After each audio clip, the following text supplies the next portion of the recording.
McCarthy. Take the handoff. And Alec Manis is going to throw a pick. They give it to Cora. Up back. Cora. Touchdown, Wolverines. Ruben Wilson does it again. Oh, finds some daylight. He's got some speed and some blockers. Outside. Turns the corner. Blake Cora down the sideline. Looking over the middle. Caught. Touchdown, Wolverines. McCarthy extends the play.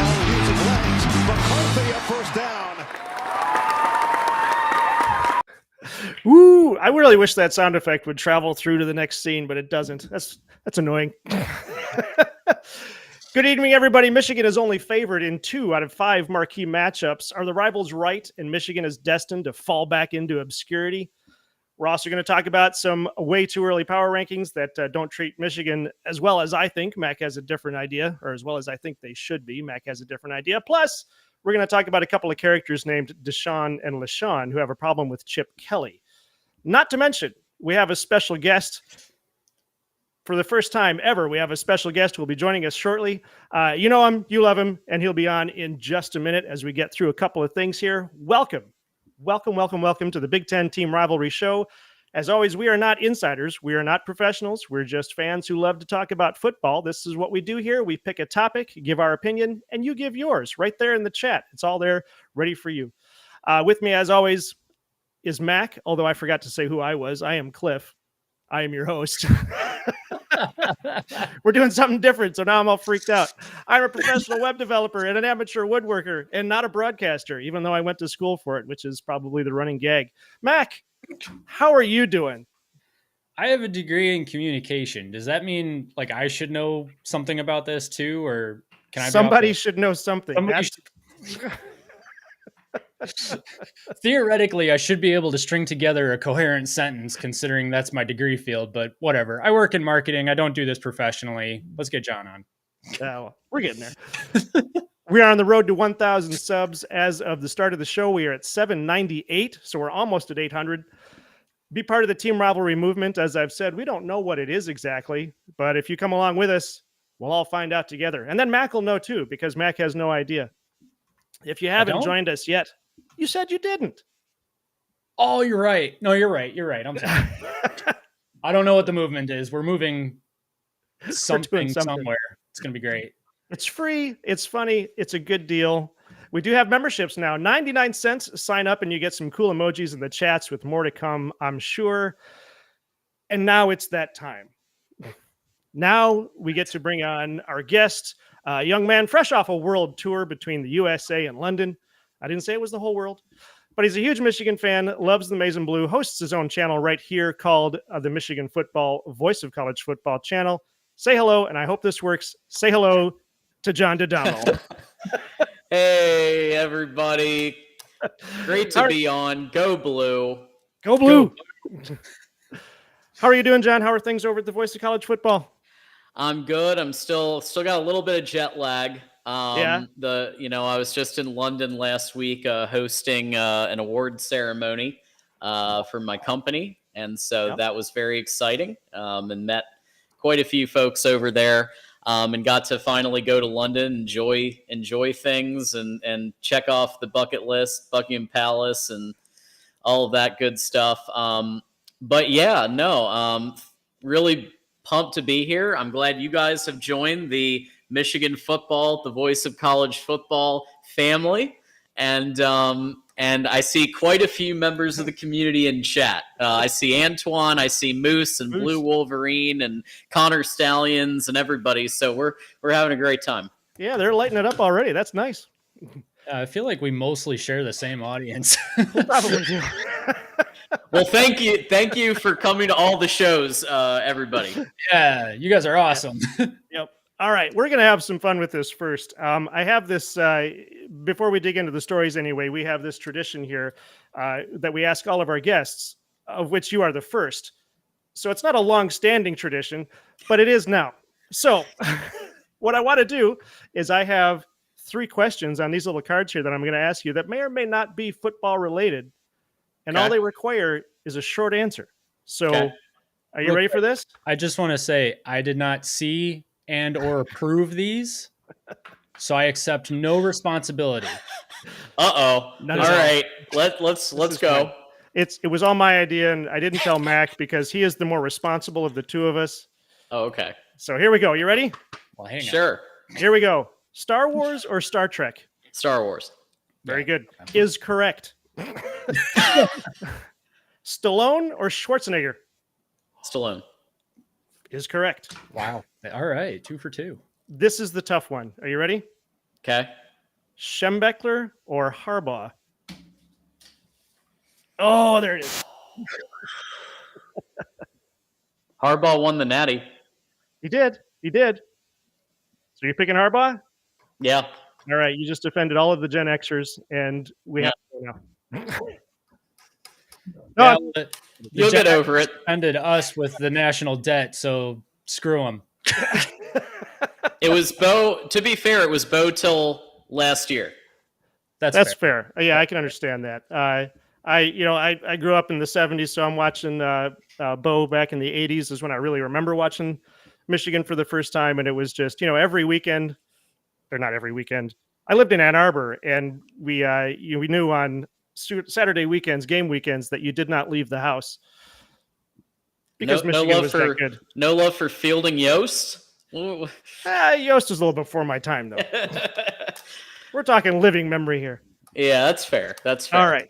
Okay, so just before we got started here, John, you mentioned you wanted to talk about Orgy as QB after watching that. So direct your questions to Mac.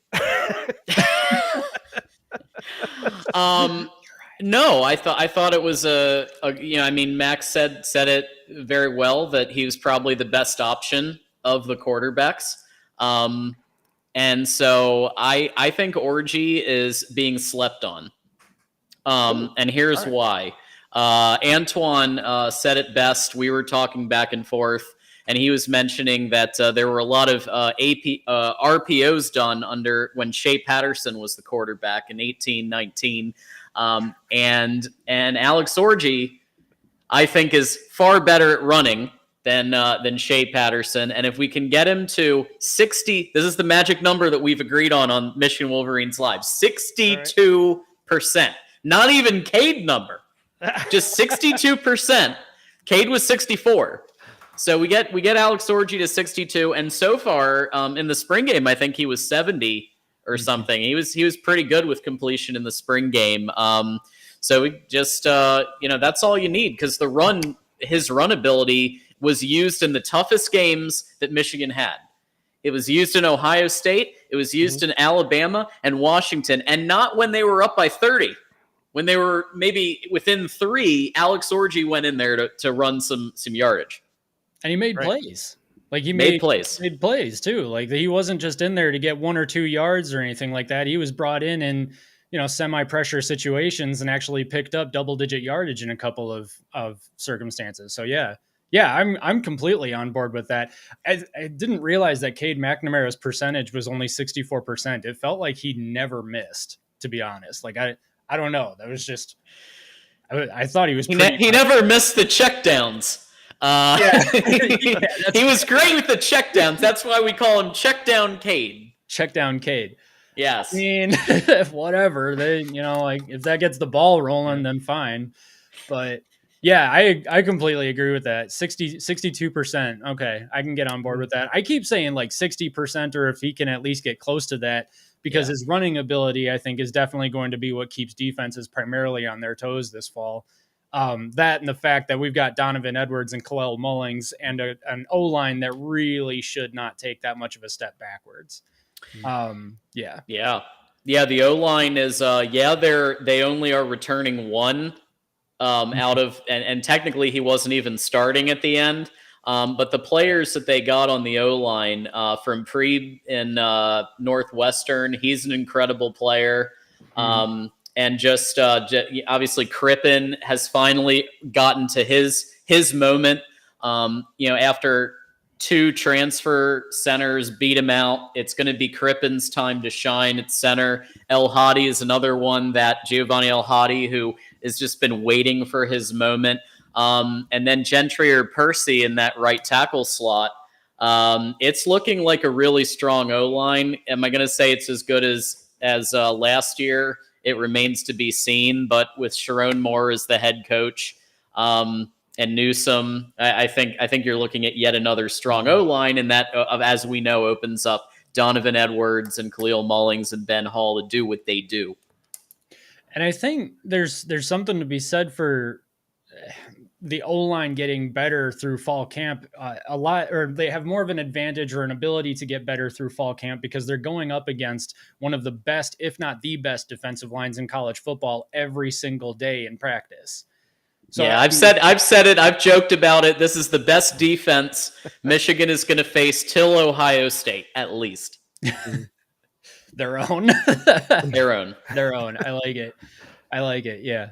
Yeah, I'm intrigued by the 62%. I've never really looked at it in terms of the quarterback only needs to do this, and then the rest of the team picks it up. It's a good way to look at it. Or it's an interesting way to look at it because, as Mac and I have pointed out a few times on our show, that if you can win the game on the ground, there's no reason to go to the air. Yeah. Which brings us back to Bo Schembechler. But keep him honest. Keep him honest with a few passes, because even 2 spring games ago, Alex Orji threw 2 passes. He was 2 for 2. That's 100% completion for those playing at home. And it was a short and a mid-range ball. He was able to do that 2 years ago. And then, in the last spring game he was in, and then this last spring game he did fairly well also. So, all right. Yeah. Okay, you guys are going crazy in the chat. I'm going to do my best to keep up with it. But we are going to jump over to our first story, which is actually about the Chip Kelly story. And my graphic is not coming up. Why is my graphic not coming up? And hit the like button, everybody. Hit that like button and subscribe. Yes. Thank you very much. Yes. Like, subscribe, get us up to 1,000. We'd love to see that. If we hit 1,000 subscribers before the end, or no, not 1,000. I'm sorry. If we hit 800, like if we get 200 subscribers in the next 20 minutes. No, we only want 2. We need 2. We need 2. If you can get 2 people to subscribe to this channel, I don't know. Maybe I'll plan something nice for next stream. We'll all grab beers. That'll be great. Let's do that. Nice. Sweet. Okay, so we have Deshaun. Oh, I'm going to mess up the names. Deshaun Jackson and LaShawn McCoy, right? Yep. Mm-hmm. Okay, so these 2 guys played for the Philadelphia Eagles when Chip Kelly was the head coach. Chip Kelly, just to give you a little background on Chip Kelly, he left Oregon after the 2012 season to be the head coach of the Eagles from 2013 to 2015. From there, he went to the 49ers, then over to UCLA for 6 seasons, and now he's OC at, of course, the most disrespected team in college football, the Ohio State Buckeyes. Now, at Oregon, Kelly was 46-7. At UCLA, Kelly was 35-34. Now he's the OC at Ohio State, which is either a downward career path or he's finally found his destiny. But that's not what this story is about, really. It's not about Chip Kelly's winning record. Deshaun and LaShawn have a problem with Chip Kelly, and their accusations include racism and incompetence. My question is for you guys, why bring this up now? Are they trying to discredit Chip Kelly or Ohio State? And how much do you think of this is true? How much of this is true, do you think? John, I'll let you go first. Okay. I don't know. I don't know what's in Chip Kelly's heart.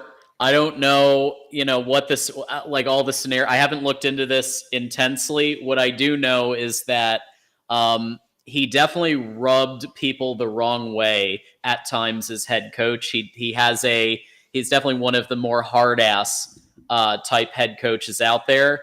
And I'm just talking across the board. And I think he got tired of it. And I think that's one of the reasons he just wanted to, he's just like, I was coaching the quarterbacks at UCLA and I thought I want to go back to coaching. So I can't say what's in his heart, and I can't say, what happened, what didn't happen, but I'm going to take both of them at their word. Yeah. Yeah. That whole podcast was really weird. I don't know. John, did you listen to it yet, or? I've looked at bits and pieces, but I haven't listened to it. Okay. Yeah. It's really strange, honestly, because like a lot of the things that they said, I kind of went like, oh my gosh, that's really not a good look for Chip Kelly. And then they would say other things. And I'm like, that's really egotistical of them to say. Like Deshaun Jackson had multiple points where he was like, I think it was when he was referring to the playoff loss against the Saints. Deshaun Jackson, like multiple times when he was telling the story, referred to himself as like the best player on the offense and was constantly beating the defender that was covering him. And yet Chip Kelly wouldn't throw the ball his way or wouldn't call a play that threw the ball his way. And so I can see 2 different sides to this, where on the one hand, I'm like, yeah, if Deshaun Jackson's beating his guy, then get him the ball. On the other hand, it's like, it's a little, egotistical just to refer to yourself as the best player on the team. I mean, because like you never see that from like Michigan players. We're Michigan fans. This last national championship was won because the players played for each other, not because they were playing for themselves. And I'm not saying that Deshaun Jackson is the type. I don't have a clue what's in that guy's heart. You know, I don't know his character. I just started paying really close attention to the NFL as a whole basically last year because the Lions went on such a run. I've been a Lions fan for a while, but didn't really care about professional football until, probably last year. But I don't know. They would tell these stories and like, it didn't look like it was good for Chip Kelly, but then they would say something like, oh, I was the best player. What are you doing? LaShawn McCoy at one point, like, I was the best running back on the team and they did this to me. And I'm like, if you have your grievances with Chip Kelly, that's fine. And a lot of them seem reasonable and well-founded, but it just seems like there are a lot of egos competing right now. And like Corey G's saying in the chat, Chip Kelly has a big ego. He might have a big ego, but it sounds like Deshaun Jackson, LaShawn McCoy, and a lot of NFL players also have big egos. And so everybody just kind of needs to figure out how to keep themselves in check in order to play for for the team, not for themselves. Yeah, I don't know how you would get to that level and not have an ego. I mean, these guys across the board in the NFL are, for lack of a better term, elite athletes. I mean, every last one of them, even the guys on the bench. So, I mean, that's just ego territory. Yeah. Yeah. One of the things... Oh, go ahead. Well, I was just going to say, I mean, you're right. It feels like ego territory, but like, I mean, the Lions last year, every single press conference with every single player was like, I just love playing for this team. This culture is amazing. And, both Deshaun Jackson and LaShawn McCoy were talking about how when Andy Reid was the coach at Philadelphia, like the culture was amazing. They had a really good culture and they really loved that. But as soon as Chip Kelly got there, it completely changed. I don't know what it is about Chip Kelly that's changing these cultures. I mean, something worked at Oregon, but apparently not UCLA and apparently not Philly. Well, I'll tell you what worked. So his offensive philosophy was innovative at that time. Okay. Right. So you still had Rich Rod's spread offense was kind of a pioneer of it. And Chip Kelly kind of took it to the next level with some of the option stuff that he did. Which was considered in the 2000s very revolutionary. 2 years ago, 1 year ago at UCLA, everybody and their mother's running it. So his efficacy, his individualism diminished over time. Okay, so it wasn't as unique anymore. Yeah. I mean, I think that's a big reason. And also, I just think he doesn't give a shit about recruiting and he doesn't give a shit about, a lot of the things that come with running a team, which is why he wanted to get demoted. Okay. Yep. That's interesting. Because I was going to say, like, if he's a tactician and he just wanted to coach the system, then I would have thought that the NFL would be perfect. I mean, Jim Harbaugh. Okay, this is a guy who had to learn how to coach in college in order to finally win the Big Ten and finally win the national title. I mean, before 2015 to 2020, what did his players keep saying? They liked playing for him, but it was very clinical. It was very, it wasn't like it wasn't the type of situation where a player, I think Jake Butt said this on BTN at one point. It wasn't a situation where you could go in and talk to the coach about like your girlfriend problems or something like that, or if you're having life issues or whatever. And, that had to change. If Chip Kelly is the same type of person, why didn't the NFL work? Like that almost seems like it should have been the perfect fit, Yeah. And again, coming back to that, I don't know why they've decided to do this now, but I have no reason not to believe them. I mean, they're probably telling the truth. Based on what a couple of comments in the chat here, it sounds like people agree. I remember back in it was either the 80s or the 90s when there was the baseball strike, and somebody on WJR said nobody cares when millionaires argue with billionaires, and it's kind of the same thing here. The one part of the story that I found almost ridiculous was him saying that he was only going to make 24 million instead of 30 million, and that's taking food off his table. And I'm like, what does this man eat? Caviar every night. Must be. Yeah. But Yeah, but now the connection to Ohio State, if it really is a culture problem, is Chip Kelly advancing Ohio State? Is he improving Ohio State, or is he infecting Ohio State?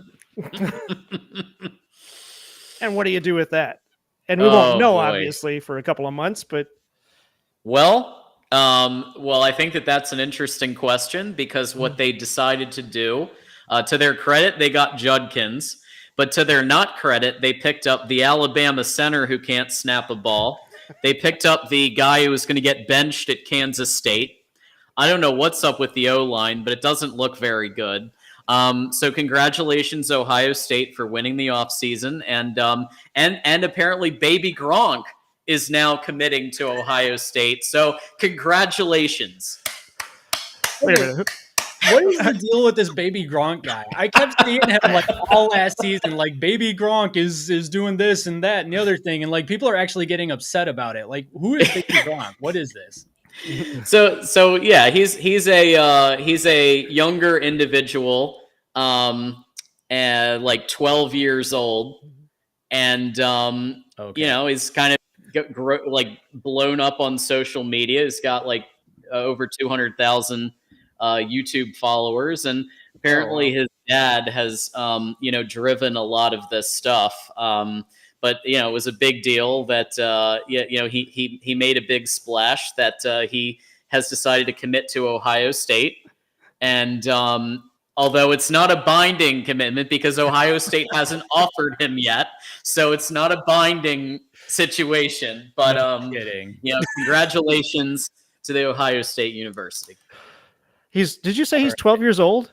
He's 12 years old. He's actually 12 years old. That's not hyperbole. No. Holy cow. So are there any odds on whether or not 11 years old? Sorry, 11 years 11 years old. Sorry. So what's the over under on him decommitting and recommitting and decommitting and recommitting and then maybe going into soccer? I have no idea. Apparently he, I heard a week ago he was retiring from football at 11 years old. So there you go. I don't know what's up with this situation, but we will be monitoring it very strongly. We'll be watching that story. College football, absolutely. Yeah, definitely. Ohio State's biggest recruiting win in how long? All right, kicking off the chats here is Connor Stallions. Old Chipper Calzoon Kelly ain't no peach, but the word racism has lost any and all meaning. I think, unfortunately, that's true because it gets thrown around too much. And because it gets thrown around too much, we tend to be desensitized to it when it actually happens, which, according to these guys, it did actually happen. I mean, there are stories of he would talk to the white players, but not the black players. And so, yeah. That story about the socks, too, is really weird. Like, Chip Kelly was forcing his players to wear white socks. And LaShawn McCoy was like, no, I only like to wear black socks. Oh, yeah. And I don't know what LaShawn McCoy's deal with black socks is. I mean, that's fine, whatever. But, like, I guess I'm kind of confused by both parties in that situation. Like, Chip Kelly is forcing players to wear white socks. Why? I don't know. But LaShawn McCoy really wants to wear black socks. Why? I don't know. I don't know if that's racism as much as, like, there are coaches that are very militant. And Saban was one of them about all the socks are the same color. Everything that you wear from head to toe is uniform because it's one team. So Saban's like that. Harbaugh's been like that at times. It's absolutely a thing, not just with Chip Kelly. Okay. Well, there you go. Yeah, I saw that interview with Jalen Milroe talking about the difference now between Saban and DeBoer, and how, like, when Saban walked into the room, everybody went quiet, and now DeBoer walks in the room and they're all still talking. And if Saban kind of looked at you funny, you knew the rest of your day was going to be, 3 or what is that? 3 a days. Oh, yeah. Okay, so once again, Blue Wolverine is supporting this channel. So let's all give a go blue on the count of 3. 1, 2, 3. Go Blue. Go Blue. Thank you, Blue Wolverine. We appreciate it. Appreciate that.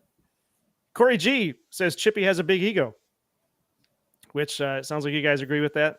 Yeah. And I agree with that. Deshaun Jackson was telling the truth.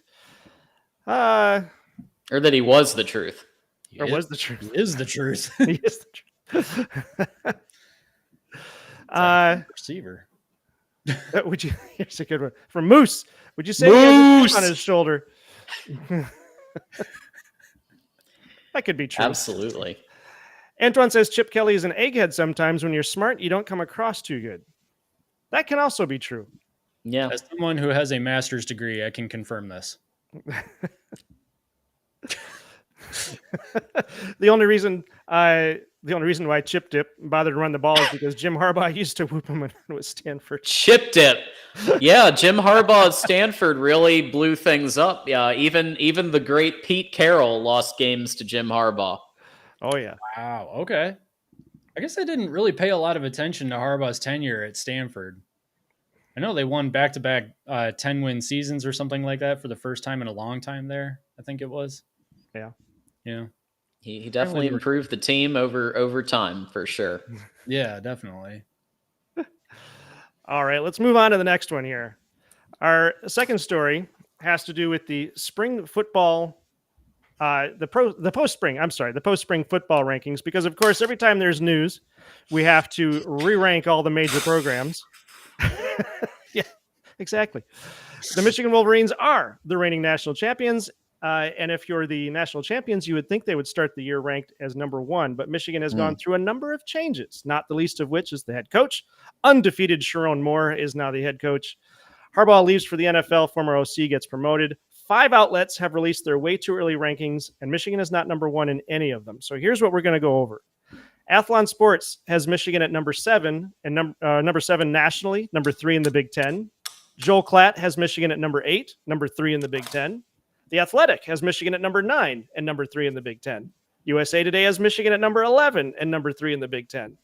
CBS Sports has Michigan all the way down at 12 nationally and number 4 in the Big Ten.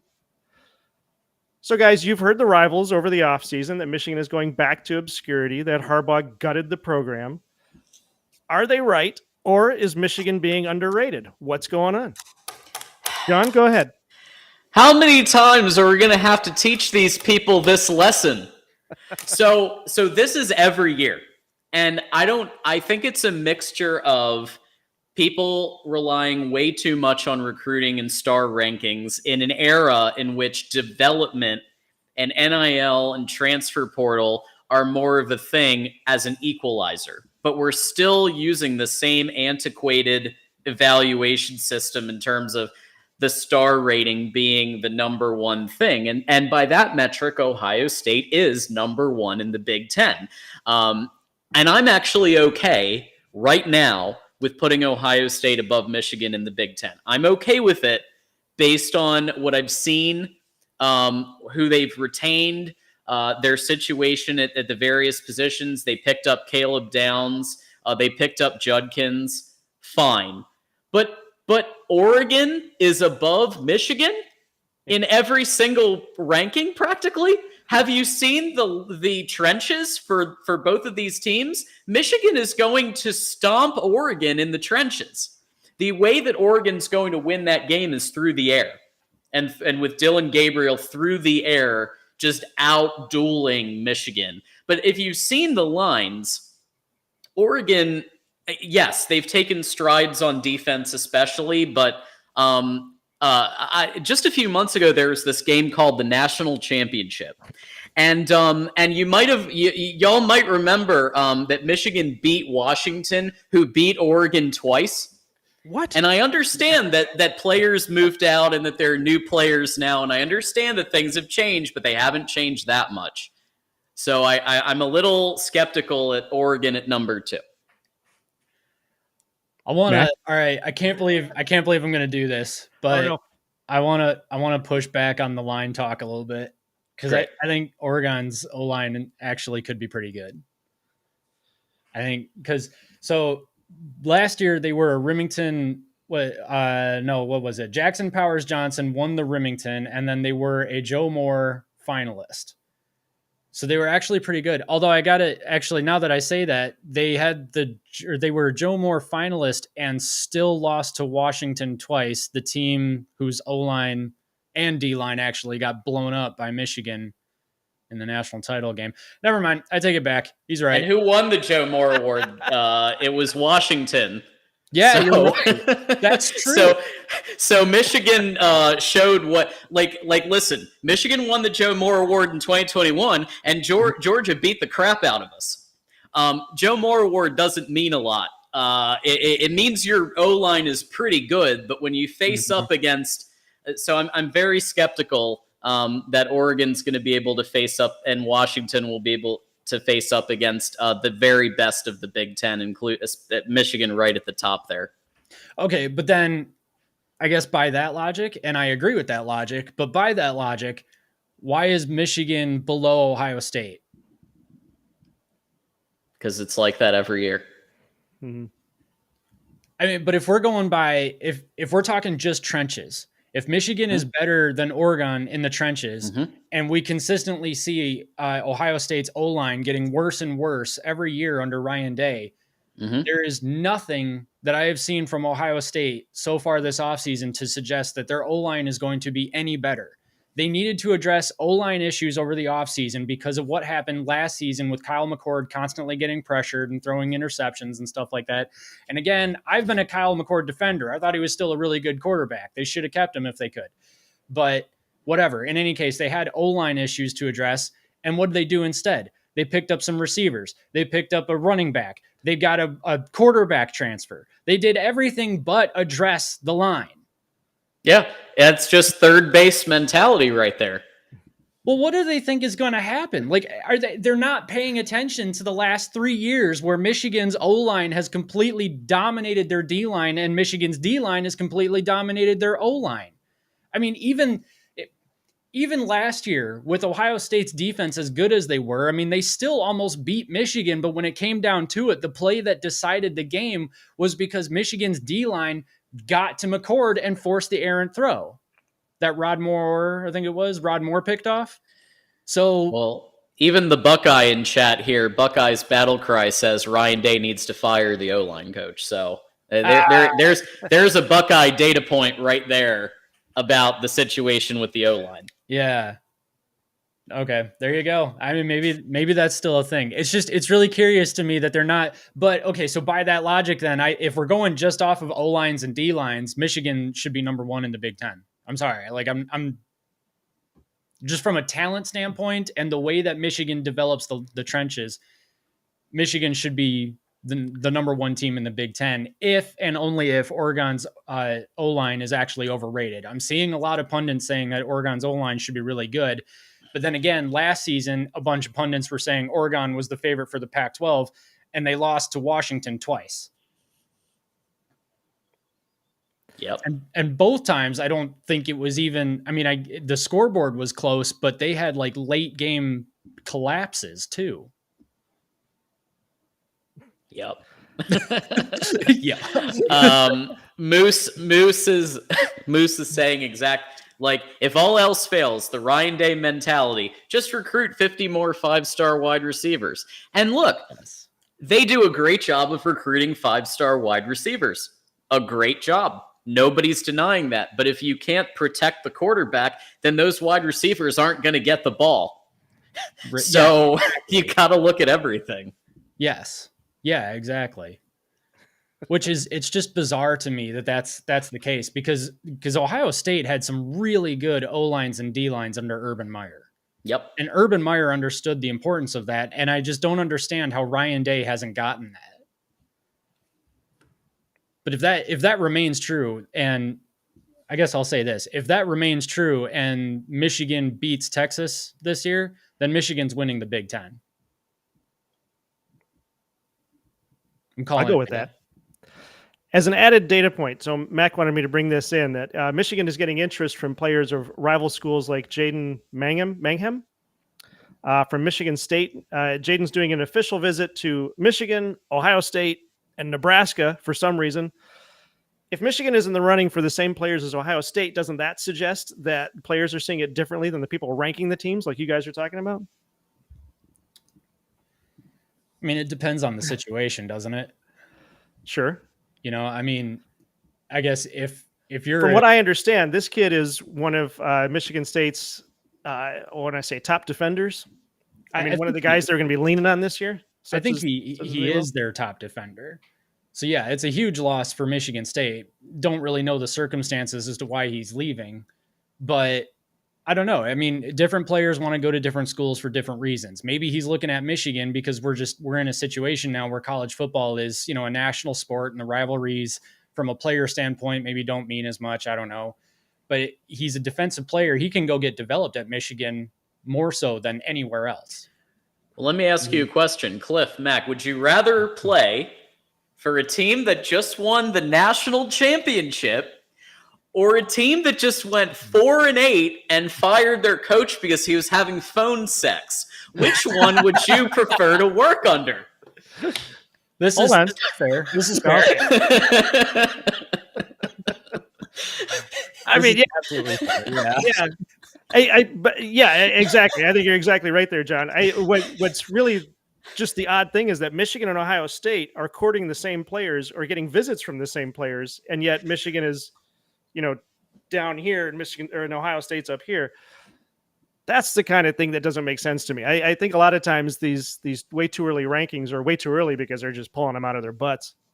Well, that's something that one of those pundits said. Like, I can't remember which one it was, but that article that had all of those rankings compiled, one of them literally said, like, Michigan is a really hard team to rank, so I'm just gonna kind of pull something out of the hat and see what we think. I don't know. Just right. Yeah. I mean, preseason rankings are pointless for all reasons except clicks. Yeah. So Antoine says here that Michigan is going down, but you got Ohio State breaking open the bank to beat us. You also got USC trying to be like us, as well as a few other teams. We all in agreement with that? I mean, they're definitely, Ohio State's breaking the bank for, they're definitely opening the wallet. Yeah, absolutely. Yep. It'll be an interesting experiment. I'm not going to knock it until we find out what happens. I mean, it would be pretty easy to say, like, yeah, they bought their team. They're bought, not developed. But if it works. Yeah. And we need to remember, Michigan's like 7th in the country with NIL. It's not like it used to be. I think we're looking at, what, $11 or $12 million for the NIL program. Like, this isn't 2022. Michigan just hired a GM for NIL, and they've been building up that program. So yes, Ohio State is still trying to do that, and so are teams like Kentucky. Michigan just lost some recruits to Kentucky, and if a recruit is going to choose to go to a 7-5 program because they get a bag, if they need that bag for generational wealth for their family, I respect that. Yeah. But if you have a nice little cushion and you're still picking Kentucky that goes 6 or 7 wins a year, then I question the how your football IQ. Well, but a little. Is there really like any sort of a world where Marquis Davis wouldn't have gotten the same bag at Michigan at least eventually? I mean, I can't eventually. Could have evened out.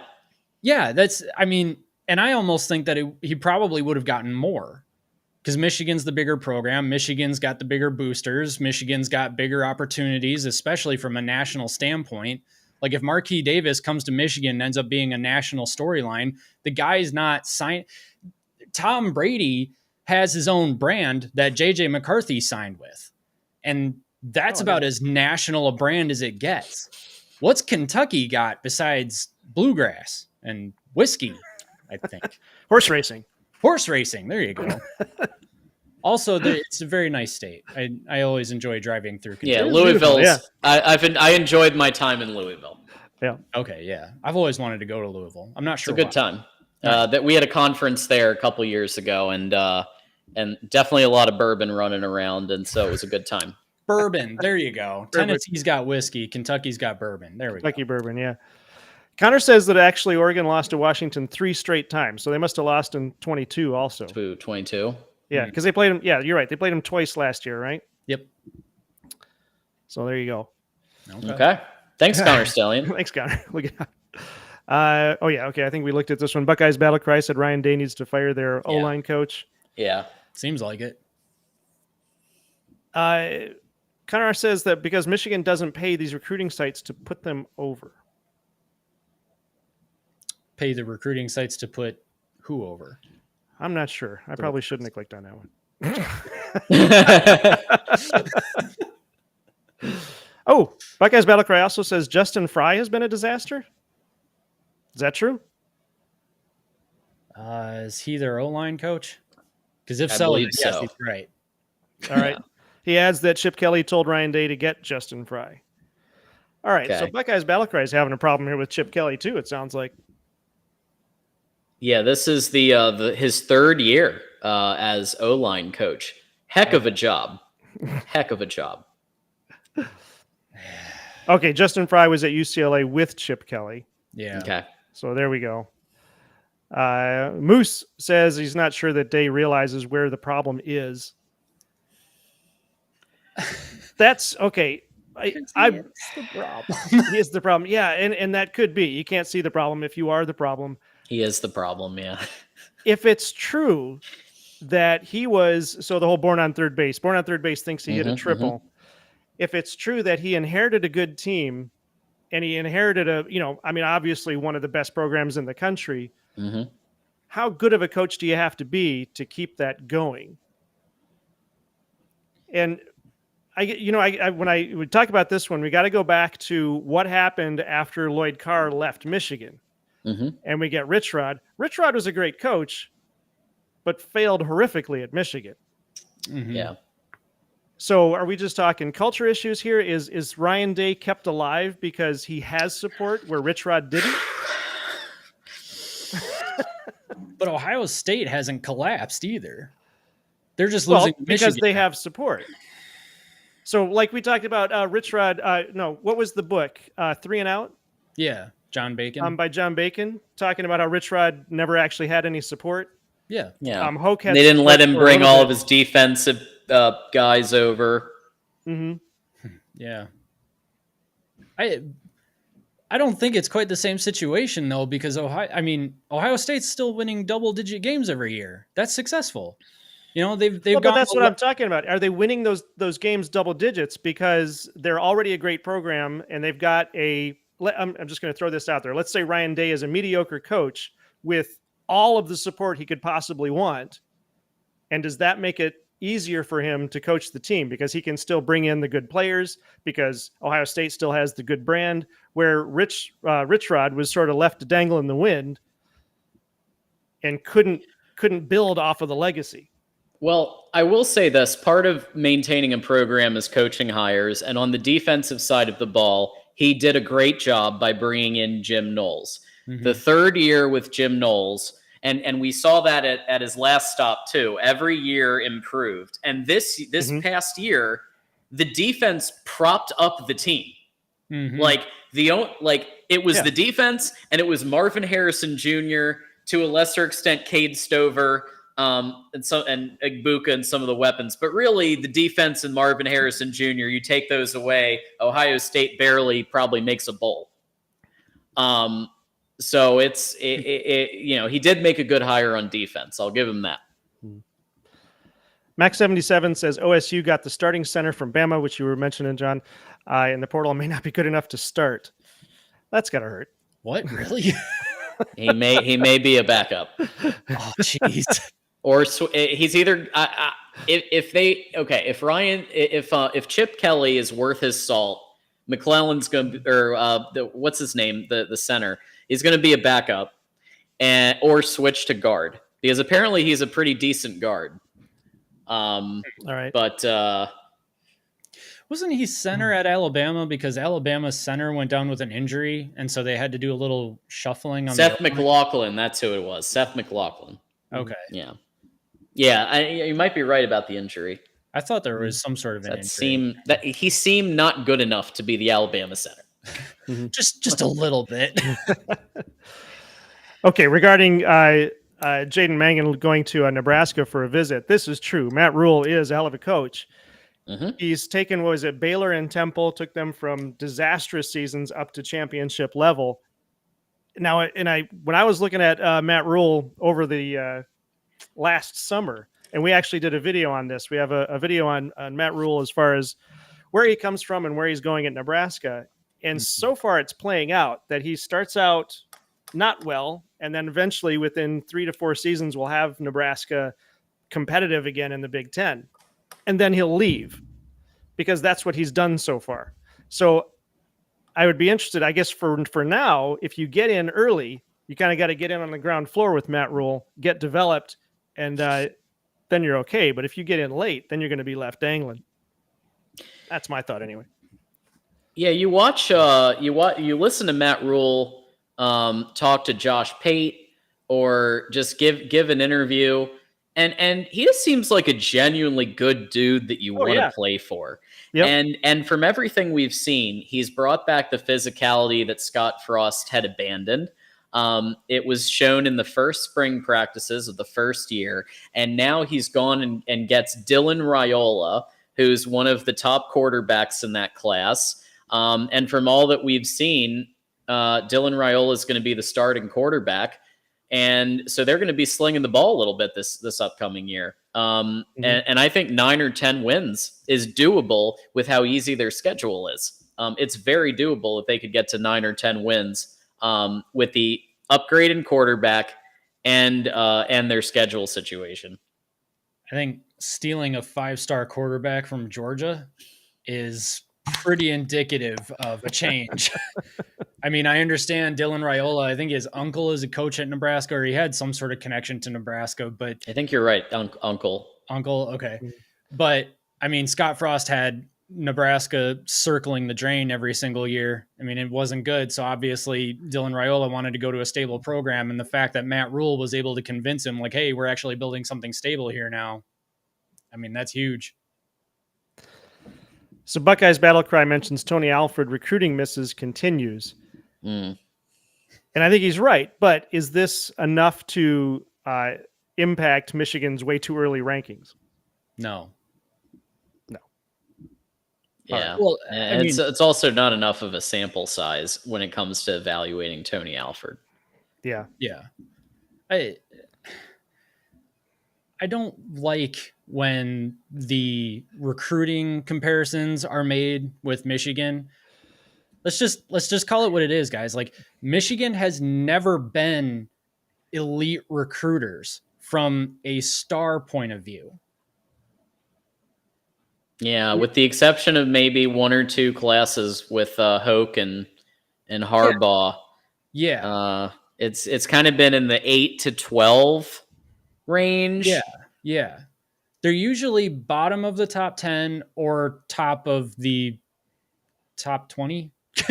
Man, I don't know. They're usually somewhere in the, I guess, the low teens or high single digits. And that's fine because they develop like no other.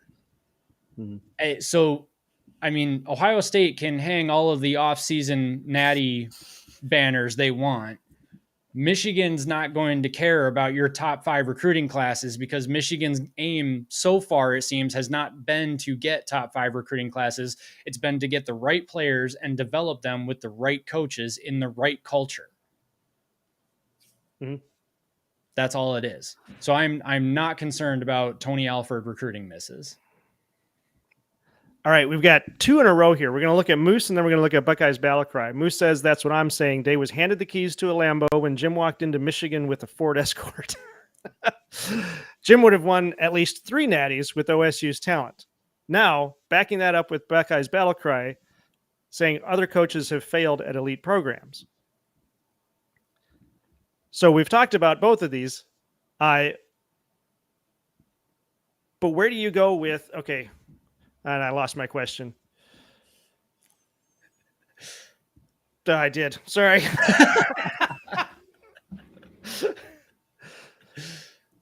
Let's go on to the next one. And then Antoine backs that up with "Leave my day alone." Yeah, Antoine's on the Ryan Day lifetime contract bandwagon, I believe. I think so. I think he's also around on a lot of the channels too. I saw him get mentioned on Big Ten Ted the other day. Antoine reps the Wolverines all over the YouTube community. Love it. Oh yeah. Man, if we could can you do like free memberships? Because we should figure that out and give Antoine a free membership. Probably should. That'd be sweet. Okay, Ohio messed up letting Mayan Williams. Was it Mayan or Ryan Williams? Mayan. Mayan Williams and Chip Traham go. They were tough running backs. Yep. Yeah, they were. They were good. I think Chip had some injury issues, but other than that, he was really good. And yeah, they definitely shouldn't have let them go. Yeah. All right, wow, man, we've never had this many chats before. This is awesome. We love it. We do. This is excellent. I'm gonna jump to another Connor one here. Selfless culture, entitled Mimi culture is the difference between some of these programs. Yeah. Correct. Okay. Let us go on to the next story, which is actually it's a bit of a holdover here, but we titled this one. Actually, I put the wrong title in here, but we titled this one, "Would you rather be in Fresno than Lansing?" Because along with the way too early power rankings, we have the way too early gambling odds, and this article comes from Maize and Brew, where Michigan football is an early favorite in 2 marquee matchups and double-digit underdogs at Ohio State. The marquee matchups they're favored in are 11 over OSU and 9 over Washington. The marquee matchups where Michigan is the underdog is their Texas +3, Oregon +2.5, and Ohio State +10. But this is the fun part. Before we get too down on Michigan for that, they are favored to win one of the great rivalries, Michigan State. They are favored by 24.5 points. So apparently, even the odds makers here don't think Michigan State's going to be any better this year than they were last year.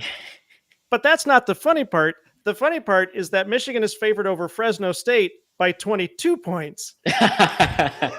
Well, Fresno State's a pretty good team in their division. Yep. Yeah, they are. So, which means, according to the odds makers, Michigan has a better chance of beating Michigan State than Fresno. So let's look at what we really want to focus on here, though, is the Texas, Oregon, and Ohio State games. And I'm just going to throw it out to you guys. You guys battle this one back and forth. Why is Michigan the underdog against Texas, Oregon, and Ohio State? Let's just start with Texas first. Or if you can if you want to put all 3 of them together, that's fine too. It's probably the same reason. Quinn Ewers. Okay. And they're returning 4 of 5 starting linemen on the offense. They're returning a decent chunk of talent. Yeah. I think they're returning basically everybody on defense, if I'm not mistaken. The only thing is that there was a bit of a transfer portal exodus from Texas. Let's see. They lost 25 players to the transfer portal. 8 of them were from the defensive secondary. They did, however, they signed some players for the secondary as well. They've got Andrew Mukaba from Clemson, who was an All-American, and then Javion Cole from San Jose State. So they did get a little bit of experience back there, but they lost a whole bunch of players from the secondary. So that's a really thin depth chart for the secondary. Yeah. They also don't have Xavier Worthy or Adonai Mitchell anymore. So they're big. Those are big losses. Yeah, their wide receiver core is lacking too. So Quinn Ewers might be the quarterback, and their O-line might be really good too. But who's Quinn Ewers going to be throwing to? He'll find people. All right. So how about Oregon? Oregon, they're underdogs by 2.5 points. A little bit closer, but still the underdog. I don't get it. Dylan Gabriel is I can't put him in the same category as Quinn Ewers. I hate to tell you, he's good, but we talked about this earlier in the show. I'm really doubting the line play with Oregon in the Big Ten, and we saw in January the difference between a Big Ten, the top of the Big Ten on O-line and D-line, and the top of the pack in O-line and D-line. Yeah. And what happened? Michael Penix couldn't throw to his he didn't have time to throw to his receivers because the D-line they just kept coming at him. There was no opportunity for him. And guess what? A lot of those players are coming back. Right? Kenneth Grant's coming back. Mason Graham's coming back. Will Johnson in the secondary is coming back. These are players who are going to continue to make elite plays when it counts. I don't get that. And look, I have respect for Oregon. I think what they've done, especially on defense, is pretty solid in their conference. But I think that all of the 4 new teams to the Big Ten are in for a rude awakening. I'm inclined to agree, just simply because I don't think the Pac-12 really knows what defense is, and Lincoln Riley especially. But the Pac-12 as a whole, I don't think that they really understand defense. I think that they're like, they rely on, what was it called, basketball on grass or something. They score as many points possible and just hope that they can outlast the other team. And the Big Ten is known for defenses. I mean, even some really bad Big Ten teams have had good defenses. Mm-hmm. So, yeah, I agree. I think those Pac-12 teams are going to come to the Big Ten and have a rude awakening when they realize what happens when they come up against a conference whose basically entire identity for the last several decades has been the fact that we've got hard-nosed defenses and teams that like to run the ball, smash you in the face kind of running the ball, whether, it's coming or not. So if you notice there, Max 77 says that all 3 of those teams make the playoffs.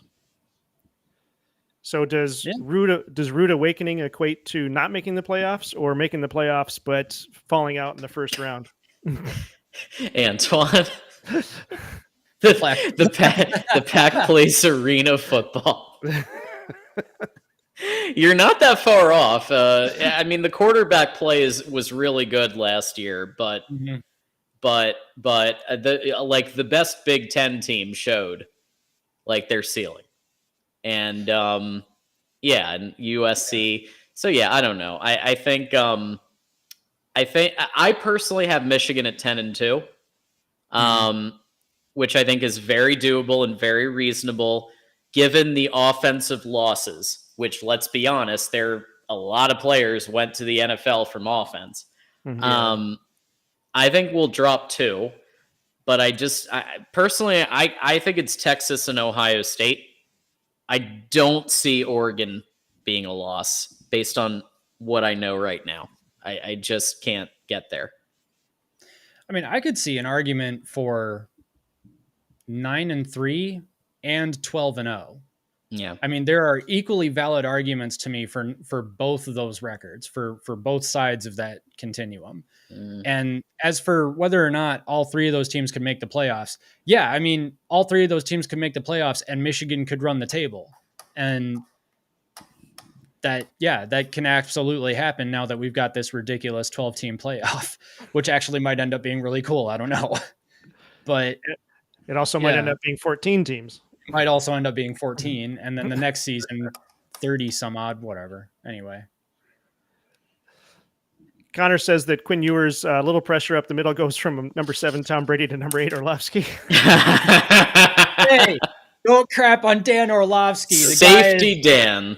The guy is incredible in the booth. Maybe not as a quarterback, but he is fun to listen to. He's good. And he's good to Michigan.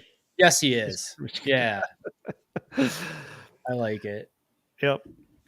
Antoine says, why do you think USC is scrambling to get defensive tackles and build like Michigan? Yeah, I think they've got the hardest row to hoe there. I think actually UCLA is the furthest back, but USC may not be far behind or far in front. Who's going to be the worst team in the Big Ten, Michigan State or UCLA? Oh, that's really hard. Yeah. I think those 2 could go head to head and it would be very close. Because sorry, go ahead. No, the answer is I don't know. Okay. I think it could go either way. I could see an argument for both, but I know that there's somebody listening who's just like, wait a minute, but Rutgers exists. I don't care. I think Rutgers is better than both of those teams. I think Maryland is better than both of them. I think Purdue is better than both of them. I think Indiana actually has a shot at being better than both of them. Wow.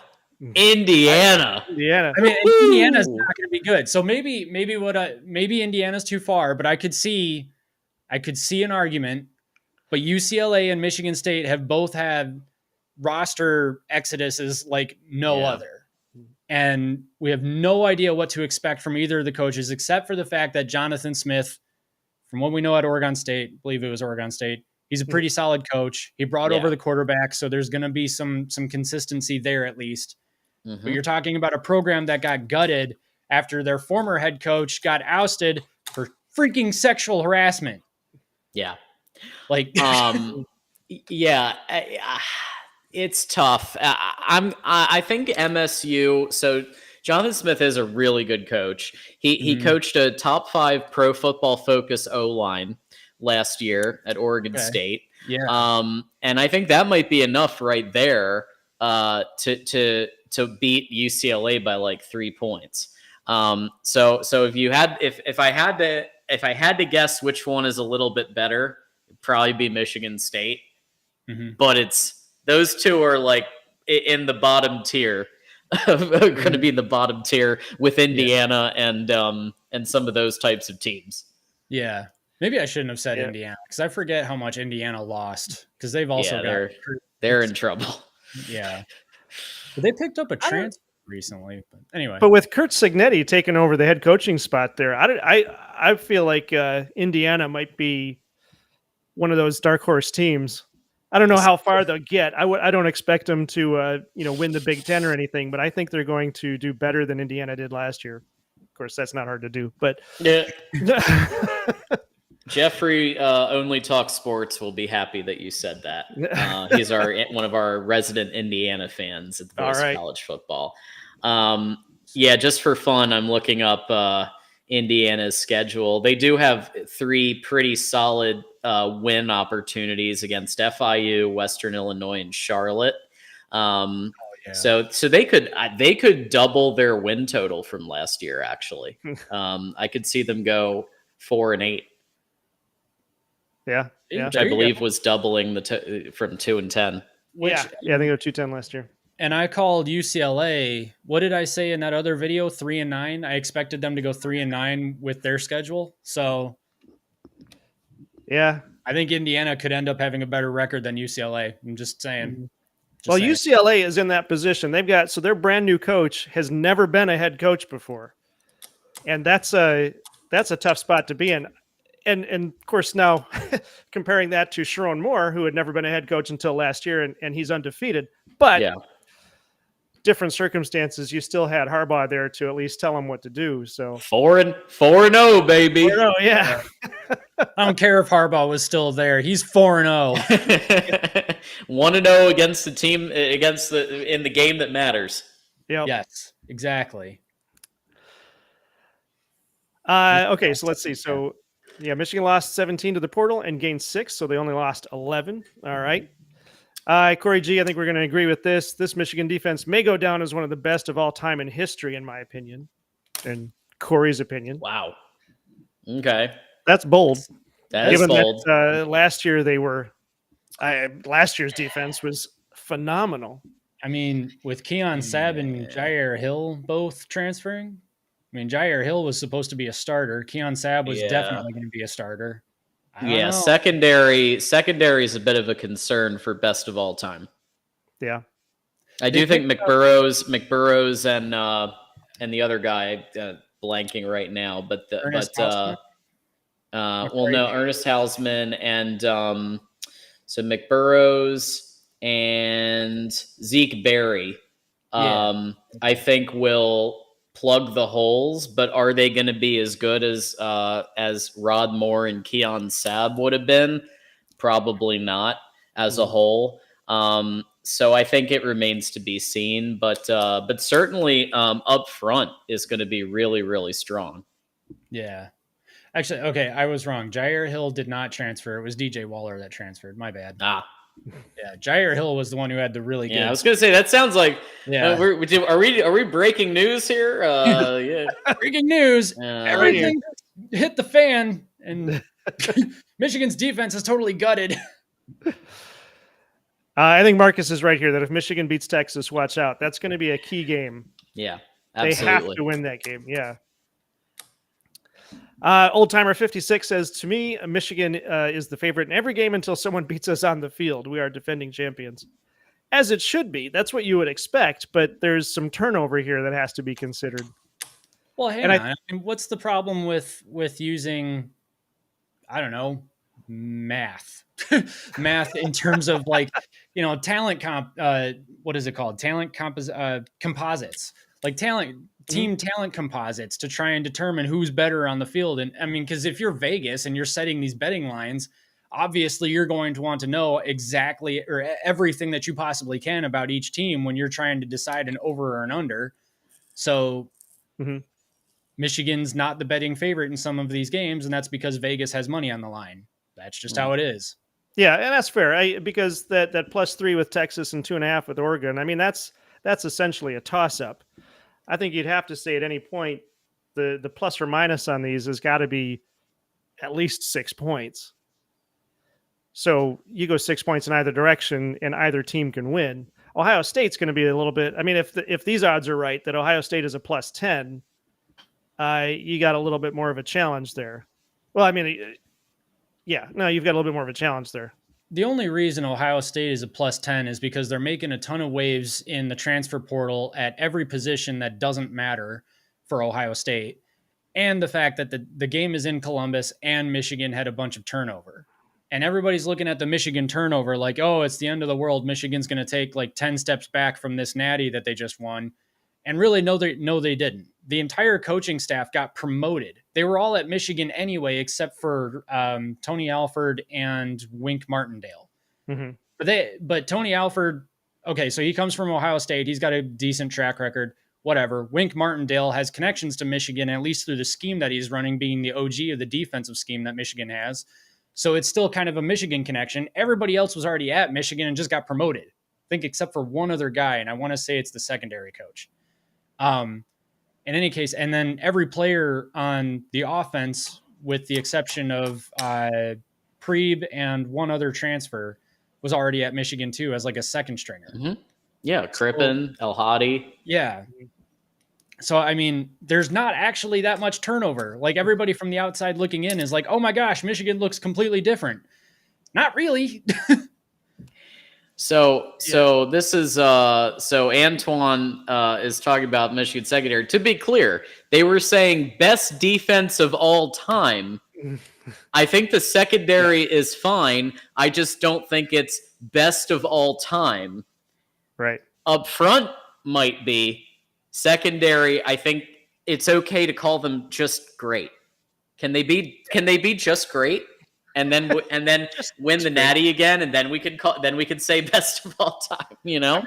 They could end up being the best of all time. That's fine. I mean, I don't know that we really expected last year's defense to be literally the greatest defense of all time, but they ended up, I think, making an argument for it by the end of the season. But that's because of what they ended up accomplishing. I mean, I think last year's Michigan team is going to go down as one of the greatest Michigan teams ever, if not the greatest Michigan team since the Yost era, at least. Right. And this was a team that led Bowling Green at the half by single digits. So that was such a fluke game. I know. It was such a fluke game. Oh, that was a fun game too, because you could see that was a head scratcher. Like, holy crap, what are we doing? Right. That was a head scratcher. I remember we're sitting in the stands watching that one going, what is happening here exactly? Remember what I told you about that game, though? We were walking up to the stadium, and what did I say? I said, don't bet Michigan on the spread. Right. Yeah, I think Moose has it right. D-line is elite, absolutely. Secondary, very good. And by the way, secondary could turn out to be elite too, right? We don't know yet. We know Will Johnson's elite. We know, I would even put, I don't know. I mean, I would put one of the safeties as elite. I just don't know. We haven't seen enough from Zeke Berry, McBurrows. So that, like, we just need to see what they're capable of. But they even they got playing time last year too. I mean, every one of the second and third stringers got playing time last year because Michigan, I mean, the games were over halfway through the second quarter. So we have a number of tweets here too, picking the worst team in the Big Ten. We've got Corey's got UCLA. Moose has Indiana. Antoine says USC 2, so I don't know if he means they're the second worst. Moose also said he'd pick MSU. He's picking Indiana and MSU. Connor's right. got Rutgers. Yeah. Max 77 has Indiana. Yeah. Yeah. Oh, and Moose also says that Purdue, Indiana, and Northwestern will battle for irrelevancy. You know, I got to push back on Northwestern though. I think David Braun did some amazing things last year. Ridiculously good coaching job. Yeah. Yes. I mean, after what happened with Pat Fitzgerald, I just kind of expected Northwestern to go 0-12 and just kind of be like, whatever, we're here, whatever. And to make a bowl game and then win the bowl game. Like, holy crap, guys, that was awesome. I put him pretty high in any Big Ten show I've been on. I've had him much higher than expected in the rankings because that I know it's one season sample size, but that was the most abysmal situation to be in as a head coach, and he was able to do that. You got to give him his props there. Yeah, for sure. Yeah. Okay, Corey G mentions the padded helmets. Oregon practiced with padded helmets on, but there were a few teams did that though. I've never seen that before. What are they? They actually have a pad over the helmet, right? I think Is that just to avoid targeting or to alleviate targeting, or because I've never seen that before? Probably. All right. Yeah, just to keep the players safe. It's not as bad as what Ohio State did, though. They played two-hand touch. Freaking played two-hand touch. Like, we don't want anybody to get hurt, you know. Michigan was full-on tackling. Yeah, only the quarterbacks were protected in any way. Yeah. Yeah. And even then, I think Davis Warren got hit a couple of times. Not hard, but yep.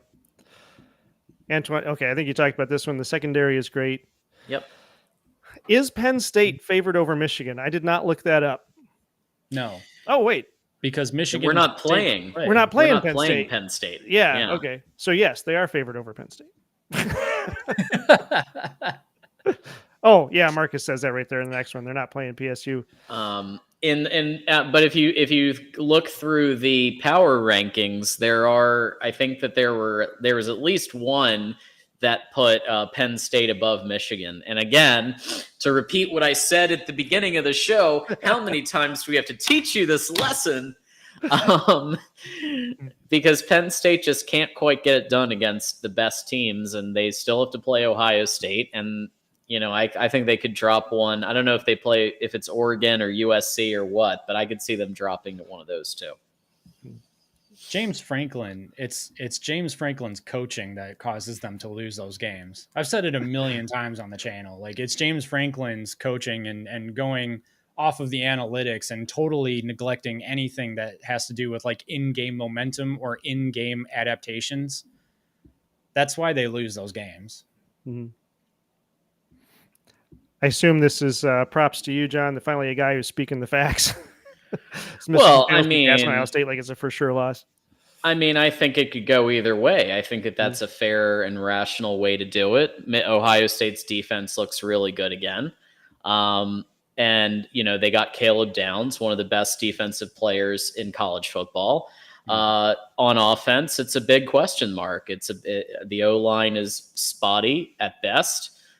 We've already talked about the Alabama center and had some fun with that.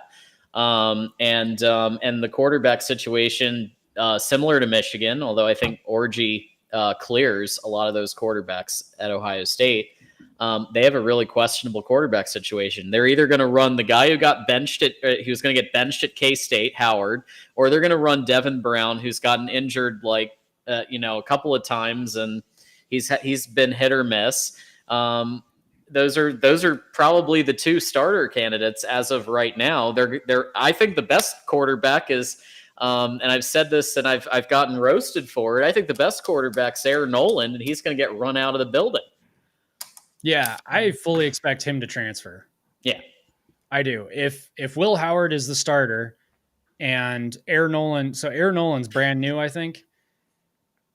I just feel like Aaron Nolan is going to end up transferring after this season because they're going to want to bring in another transfer quarterback next year, or I can't remember how much eligibility Will Howard has, but I just feel like there's no loyalty from Ryan Day to the quarterbacks that stay. I mean, they lost Kyle McCord and then brought in a guy who's worse. Yeah. Mid-cord was better than any quarterback on that field, in that room right now. Yeah. Except for, I would say, Aaron Nolan. Yeah. And he's going to leave. So congratulations on great talent management. I will say, so I'll throw Ohio State a bone here. I don't like it, but I'll do it. Okay. Aaron Nolan has said multiple times that he is all in for Ohio State. And if that's true, I love it. Culture fit right there. That's really awesome to see. And if Ryan Day doesn't screw it up and gives Aaron Nolan some playing time this year so that he can start to, actually get some development in so that he can maybe be the starter next year, then that's perfect. So it wouldn't be, in my opinion, because of Aaron Nolan just being selfish and wanting to go start for another team that he transfers. I think it would be because Ryan Day is not the best at roster management in in-game situations. I know, right? So if I'm him, I'm thinking to myself, okay, Aaron Nolan was supposed to be the guy. Mm-hmm. People were saying he was the guy. Everybody was talking about him as the guy. Like 4 months ago, Aaron Nolan's the guy. And then Julian's saying, oh my God, we've got Julian saying. And now all of a sudden, Aaron Nolan is like yesterday's news. And he's here. And by the way, in the spring game, what did he do? 2 drives, 2 touchdowns. I'm going to give him that last interception at the very end of the game as just a throwaway. 2 drives that he led, 2 touchdowns, and they're going to lose him. Why did they bring in Julian Sayin?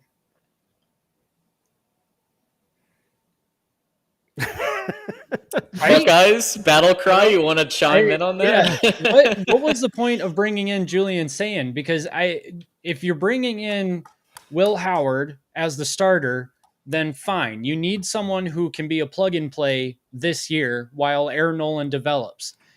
But then why are you bringing in Julian Sayin? Because Aaron Nolan was supposed to be the next guy. So now if Aaron Nolan, the guy that you recruited, ends up transferring and Julian Sayin doesn't end up being the guy, you're kind of crap out of luck. Well, we know Ryan Day decided to choose Kyle McCord over JJ McCarthy. Yeah. So the decision making on talent management hasn't ever been, amazing when it comes to quarterbacks, it seems like. That's true. And according to JJ too, it wasn't even that he just chose McCord over McCarthy. He shafted McCarthy. He pretended that he wanted to bring in McCarthy, but the whole time he wanted McCord. So yeah. Let me okay, your Buckeyes battle cry responded. He says, John, you're spot on. Dated this service and bringing in Sayin made no sense. This is one of the reasonable Buckeyes that we have in the Voice of College Football community. Yep. Thank you, Buckeyes Battle Cry, for that. And by the way, we do have on Michigan Wolverines Live, which I should plug, this tomorrow at 8 p.m. Eastern, Tuesday at Michigan Football, the Voice of College Football. We get about half of our audience is Buckeyes, and most of them are pretty cool. And then we have the occasional flamethrowers that mix everything up. But most of them are pretty cool, and Buckeyes Battle Cry is one of them, and usually has some good takes. We love having him around. We're going to try to get him on the show here in the next few weeks. Nice. Mm-hmm. But I want to go back to Antoine's. He posted this a couple of times here, so I think he really would like to have us talk about this. For you guys, what does Ohio State look like after this year? We already know that they don't play their backups. Probably going to be a new head coach. Urban Meyer. So who the hell knows? Yeah, Urban Meyer. With or without beating Michigan.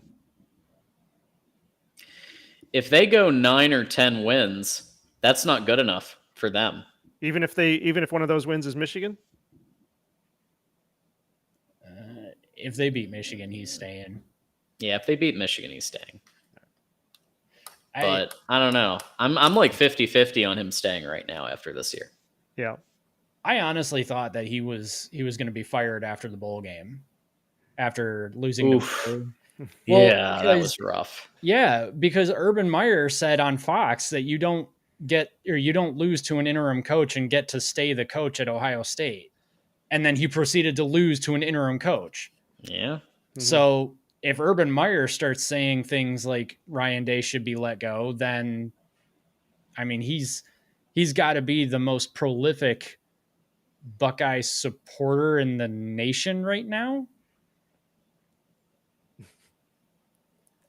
I mean, yeah, that bowl game was tough to watch. I remember when we watched that. So that's the one we live streamed. And yeah. I mean, as a Michigan fan, of course, I'm always like, oh, I'm going to root for Missouri just because. But we got about what I think we were right into the third quarter. At least I was like actually starting to feel bad for Ohio State. Yeah. They were just getting outplayed left and right. They were getting pummeled, and you do have to just see, like, that is an example right there, guys, of when an impact player gets taken out of the game. Marvin Harrison Jr. no longer in the game. The difference, because with Marvin Harrison Jr., their offense was at least tolerable. Like they had a weapon, they had a deep threat that could beat most of the defenders that they put against him. And he would win a lot of those 50-50 balls and those questionable balls. We saw it in the Michigan Ohio State game. He was giving Will Johnson all that he could handle, right? And there were times where Will Johnson beat him out and scored a pick. There were times where Marvin Harrison Jr. was beating Will Johnson out. It was very back and forth. And when he went out of the game and Igbuka was leaned on as the top, they scored 3 points.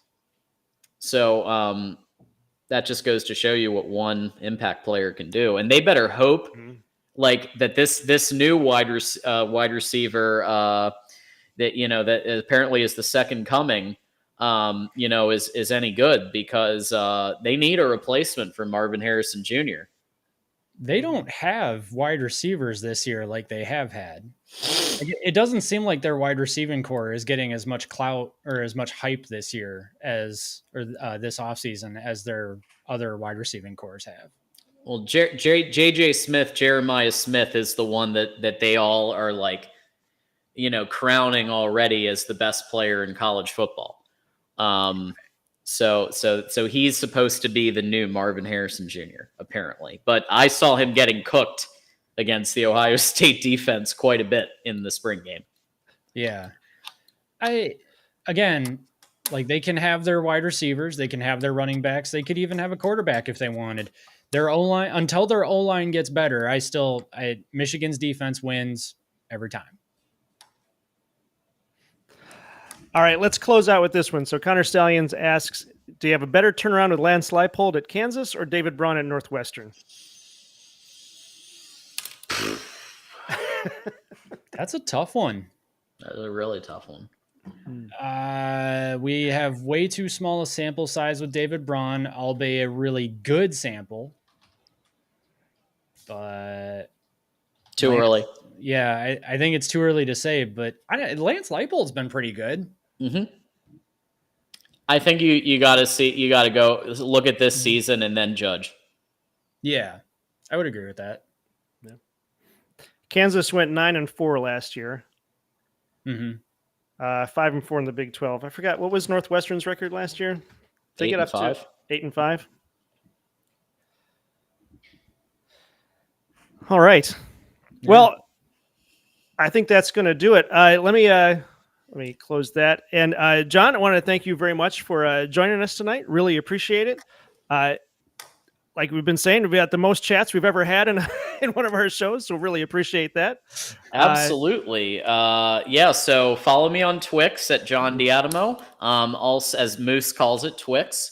So there's not one, but two Michigan shows this week.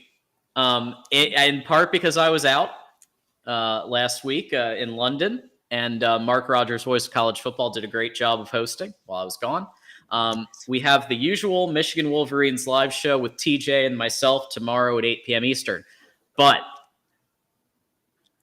announcing here, Thursday night at 9 p.m. Eastern, Michigan Wolverines live call-in show starting this week. And we will be taking your phone calls. TJ's hosting, and I'll be on whenever I can.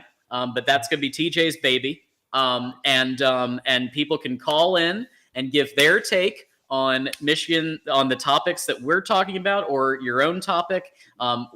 Wolverines are welcome. Buckeyes are welcome. If a Spartan wants to call in for whatever reason, they're welcome too. And others. Anybody who wants to talk about Michigan football is welcome to call in Thursday night at 9 p.m. Eastern for our debut of the Michigan Call-In Show. Name is in progress. We're crowdsourcing it. We're asking the community what they think. I think that's always a good call. Super fantastic call-in hour. There you go. That's my pick. All right, everybody. Thank you very much for hanging out with us. I thank you again, John D'Adamo, for hanging out with us. We will be back next Monday night, hopefully with another guest. Until then, don't forget to like, comment, subscribe. Thank you to everybody in the chat. I'm sorry I couldn't get to all of them, but this has been fantastic. Really appreciate everybody out there. Don't forget, we do have those memberships. Don't forget, John D'Adamo is on Michigan football at the Voice of College Football and everything he just promoted. That's going to do it for us. Let's do this the way we always do. Mac, take us out. This is the Big Ten Team Rivalry Show. Thanks, everybody.